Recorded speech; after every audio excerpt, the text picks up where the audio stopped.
एक ही किया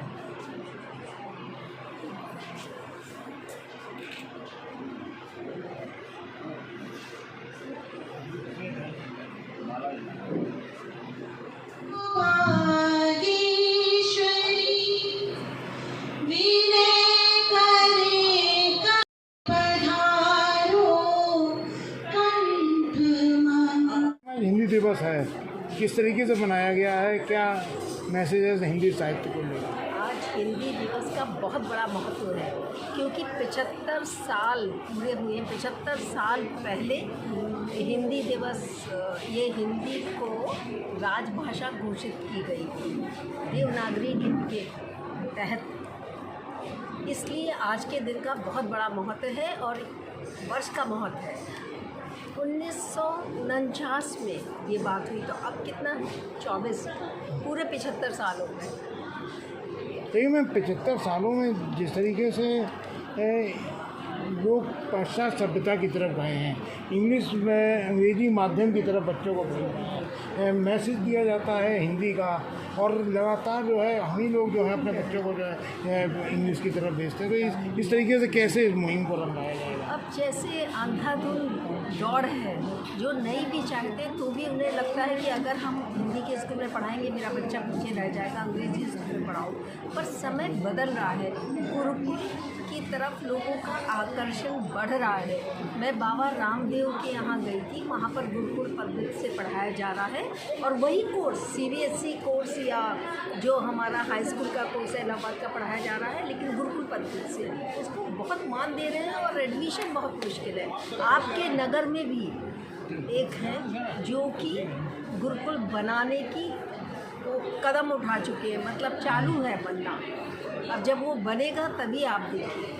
मैम जिस तरीके से मदरसों की संख्या बढ़ी है उस हिसाब से अगर कंपेयर किया जाए तो गुरुकुल की जो संख्याएं हैं वो कम हो रही हैं, मदरसे बढ़ रहे हैं, IT कॉलेज बढ़ रहे हैं। ऐसे किस तरीके के प्रयास किए जाएँ कि मदरसे और IT स्कूलों के तर्ज पे जो है गुरुकुल को भी जो है बढ़ावा दिया जाए? अगर आप आज के रिसर्च पे जाओगी, गूगल देखोगे तो उसमें आएगा फर्रुखाबाद में सबसे ज़्यादा स्कूल। यहाँ हर गली गली में लोगों ने स्कूल खोल रखे हैं, लेकिन जो आप बात कर रहे हो एक अच्छे स्कूल की, उसकी कमी हर जगह है और वो ज़रूर पूरी होनी चाहिए। ये सरकार उस पर अंकुश लगा रही है, मदरसों पर अंकुश लगेगा। अगर वो कोई भी राष्ट्र विरोधी एक्टिविटीज़ हैं या वो रजिस्टर्ड नहीं है तो उस पर उसको बंद किया जाए। आपकी संस्था 1980 से कर रही है हिंदी के बढ़ावा देने के लिए, लेकिन अभी तक राष्ट्रभाषा नहीं बन पाई। हमने अभी अपने उद्बोधन में बनाया था कि राष्ट्रभाषा बनने के लिए 80 सांसदों का अनुमोदन ज़रूरी है। पहले था, पिछले साल ये बात निर्णय हुआ, इससे पहले कोर्ट में लड़ाई चल रही थी। अब व्यंजना बराबर प्रयासरत थी, उसके पेपर्स भी हमारे पास है। और जो आप हाई कोर्ट में देख रहे हो हिंदी का आने लगा, वो अब व्यंजना के प्रयासों से। कुमुदनी पवन हजेला जी की लड़की यहाँ आई थी, बैठी थी, उसके पिताजी थे, बहुत अथक प्रयास किया। बार बार हम लोगों ने सभाएं की इस बात को लेके कि हिंदी में भी निर्णय होने चाहिए। ये लोगों को ठगा जा रहा है और ये फिर मान लिया गया कि हिंदी में निर्णय होगा, अगर कोई अंग्रेजी में चाहे तो कर सकता है। हम लोग प्रयासरत हैं कि सुप्रीम कोर्ट में भी हिंदी में निर्णय हो। 1914 से केंद्र में भाजपा की सरकार है कि अभी तक ऐसा प्रयास नहीं किया गया जो अपने 80 सांसद लिख कर दे देते न्यायालय को। ये पिछले साल हुआ है, पिछले साल चुनाव का समय था तभी निर्णय हुआ है। और शायद आप ठीक कह रहे हैं कि ये सोच के निर्णय हुआ होगा कि इसको राष्ट्रभाषा बनाया जाए, इसीलिए नियम में कुछ तब्दीली हुई है। मैम क्या लगता है देश में समान शिक्षा संहिता जो है, जो कानून है, उसको लाने की ज़रूरत लगती है? बिल्कुल ज़रूरत है, हर तरह से ज़रूरत है। 80 सांसद क्या हमें अपने में ही कुछ मतभेद लग रहा है जो 80 सांसद की हम लोग लिखित में नहीं ले पा रहे हैं? सरकार हमारी भारतीय जनता पार्टी की पर क्या? आप बिल्कुल ठीक कह रहे हैं, कुछ कम ज़्यादा नहीं है, लेकिन अभी इतनी बड़ी बड़ी समस्याएं देश में हैं कि उसके सामने अभी इसका चर्चा का विषय नहीं आया। और अभी अभी मैंने मेंशन किया कि इससे पहले ये था कोर्ट तय करेगी कि राष्ट्रभाषा हो नहीं हो।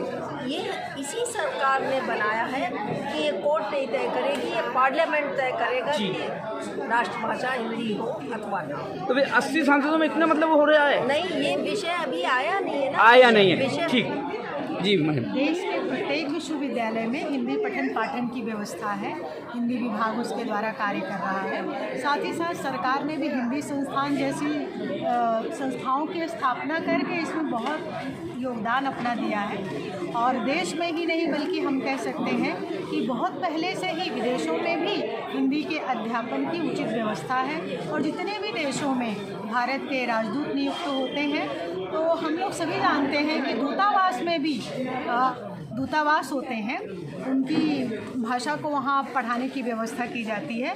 और हम ये आशा करते हैं कि हमारे जितने भी राजदूत हैं वो सभी हिंदी के अध्यापन की, शिक्षण की उचित व्यवस्था करें तो हिंदी के प्रति लोगों की जो जागरूकता है, जो उनकी ललक है हिंदी को सीखने की, वो और भी बढ़ेगी। साथ ही साथ ये भी आपको बताते हुए बहुत प्रसन्नता हो रही है कि व्यावहारिक हिंदी को सिखाने के लिए भी एक ध्वनि विज्ञान नामक विभाग है, यानी जिसको फोनेटिक्स कहते हैं, उसकी स्थापना हुई है। तो विदेशी भाषा के जानने वाले लोगों को हम जानते हैं कि वो सारी ध्वनियों का उच्चारण नहीं कर पाते, उनका वाग यंत्र इतना विकसित नहीं होता है जितना हमारा होता है। लेकिन इस विभाग की मदद से, सहायता से वो लोग भी भारतीय ध्वनियों को, यानी हिंदी की ध्वनियों को, क्योंकि सबसे ज़्यादा वर्णमाला यदि किसी में है, वर्णाक्षर किसी में, वर्ण किसी में है, तो वो हिंदी भाषा में है। तो इस तरह से हिंदी को सीखने सिखाने की दिशा में आपने मदरसों की बढ़ती संख्या और गुरुकुल की घटती संख्याओं पे जो है चिंता व्यक्त करी है। हाँ, क्या लगता है कि उर्दू की तर्ज पे जो है भारत में ही हिंदी को जो है वरीयता नहीं मिल पा रही है? असल में वो समुदाय जो है वो अपनी भाषा के प्रति, अपने धर्म के, क्योंकि वहाँ शिक्षा धर्म से जुड़ी हुई है ना, तो उसको बहुत वरीयता देते हैं। परंतु हम लोगों की मानसिकता सदैव से ऐसी रही है कि हम लोग वसुधैव कुटुम्बकम के मत में विश्वास करते हैं और हमने ये कभी नहीं सोचा है कि हमारा धर्म आगे बढ़े, क्योंकि हम सभी जानते हैं कि पहले पूरे विश्व में हिंदू धर्म था, है ना। इसलिए बाद के वर्षों में इस तरफ थोड़ी उदासीनता भी हो गई।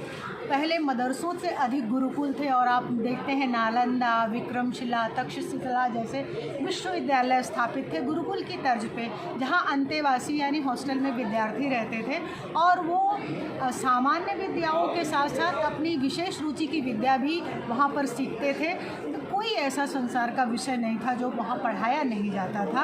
और निश्चित रूप से ये बहुत ही दुख की बात है कि 1835 के मैकाले एक्ट के बाद जो है ये गुरुकुल धीरे धीरे समाप्त होने लगे, सरकारी धन के अभाव में या कहें कि सहायता के अभाव में। हमारे भारतीय जनमानस ने भी इनकी तरफ बहुत ध्यान नहीं दिया और अंग्रेजी शिक्षा पर विशेष करके ध्यान केंद्रित करने की वजह से भी गुरुकुल धीरे धीरे समाप्त होने लगे, मृतप्राय होने लगे। लेकिन ये बहुत प्रसन्नता की बात है कि अब इस क्षेत्र में बहुत जागरूकता आई है और गुरुकुल के तर्ज पर चलने वाले जो विश्वविद्यालय हैं वो स्थापित हो गए हैं, जहाँ नवीन शिक्षा पद्धति के साथ साथ प्राचीन शिक्षा पद्धति को भी अपनाया जाता है।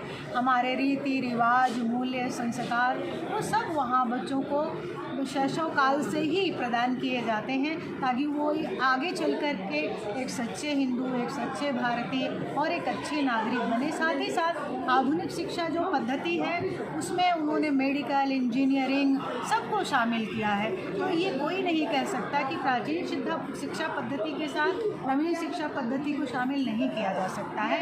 ये जो जितने भी गुरुकुल के विश्वविद्यालय आज स्थापित हैं 3-4, वहाँ सभी जगह आप देखेंगे कि इतना अधिक लोगों में जागरूकता है उनके प्रति कि वो बच्चे जो हैं जो वहाँ से पढ़ के निकलते हैं वो जीवन में बहुत आगे जाते हैं, और वहाँ साधारण घरों के बच्चे पढ़ नहीं पाते हैं, इतनी उनकी फीस होती है, या वो इस तरह से उनका जो मेधा परीक्षण करते हैं कि सामान्य बच्चे उसमें नहीं आ पाते हैं। लेकिन हम ये कामना करते हैं अपने समाज से, अपने देश के जो लोग हमारी संस्कृति और सभ्यता के पोषक हैं, उनसे कि वो इस तरह के गुरुकुलों की ज़्यादा से ज़्यादा स्थापना करें और साथ ही साथ उनमें आधुनिक शिक्षा की भी व्यवस्था करें। आप हिंदी की गौरव गाथा सुन रही थी। हम सब यहाँ पर आकर के हिंदी के विषय में बहुत बड़ी बड़ी बातें कह रहे हैं। आपकी स्थिति उस मोर की तरह है जो अपने पंखों को देखता है तो प्रसन्न हो जाता है, और जब अपने पैरों पर दृष्टि पड़ती है तो लज्जित हो जाता है। क्या NAKP महाविद्यालय के लिए लज्जा की बात नहीं है। इस विद्यालय में पढ़ने वाले बच्चों में से इतने बच्चे मात्र हिंदी दिवस के कार्यक्रम में उपस्थित हैं, उनसे ज़्यादा संख्या उन लोगों की है जो कि सुनने के लिए आए। और इसमें भी मैं जहाँ तक मेरी दृष्टि जाती है, मुझे लगता है इसमें BA के बच्चे हैं। MA प्रीवियस और MA फाइनल में चाहे 3, 5, 10 जो भी बच्चे हों, उनमें से एक भी बच्चा उपस्थित नहीं है। ये आप कल कहिएगा कि मैंने कहा है कि उन सबके लिए शर्म की बात। कह रहे थे डॉक्टर राजकुमार सिंह ने कहा, बाहर हमारी कितनी उन्नति है इसको छोड़िए, हमारे घर में हमारी क्या स्थिति है। अगर भारतेंदु आज होते, उन्होंने पंक्ति लिखी थी, हाहा भारत दुर्दशा न देखी जाई। मैं प्राचार्य जी के पास बैठ करके कह रहा था, हाहा हिंदी दुर्दशा न देखी जाए। इस विद्यालय में मेरी आंखों के सामने ऐसा हो रहा है, और हम हिंदी के लिए कुछ कर नहीं पा रहे हैं। गलती आपकी भी है, बच्चों की भी है, और हम में से किसकी क्या गलती है हम तो तैयार हैं, लेकिन आपको आगे बढ़ना पड़ेगा। आज मुझे ऐसा लगता है कि अगर मैं हिंदी की तरफ से बोलूं, बाहर विदेशों में बहुत सम्मान है हिंदी का। डॉक्टर राजकुमार सिंह बता रहे थे कि अभी डॉक्टर रजनी सलीम बता रही थी, और अभी आपकी प्राचार्य जी ने बताया किस तरह से लोग हिंदी को सम्मानित करते हैं।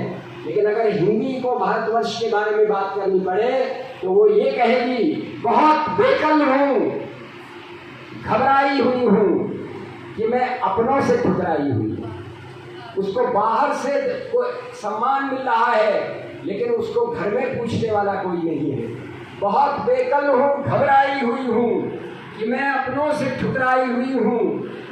बना है वक्त ये नक्कार खाना, यहाँ पर नगाड़े बजते हैं और उसमें किसी की आवाज़ सुनाई नहीं देती।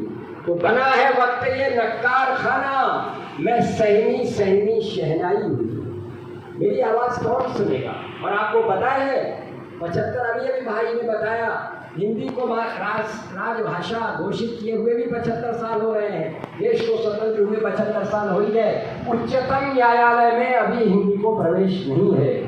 उच्चतम न्यायालय जो भारतवर्ष का सर्वश्रेष्ठ न्यायालय है, वहाँ अंग्रेजी में ही बहसें होती हैं। तो हिंदी की तीसरी पंक्ति सुन लीजिए फिर से, बहुत बेकल हूँ, घबराई हुई हूँ कि मैं अपनों से ठुकराई हुई हूँ।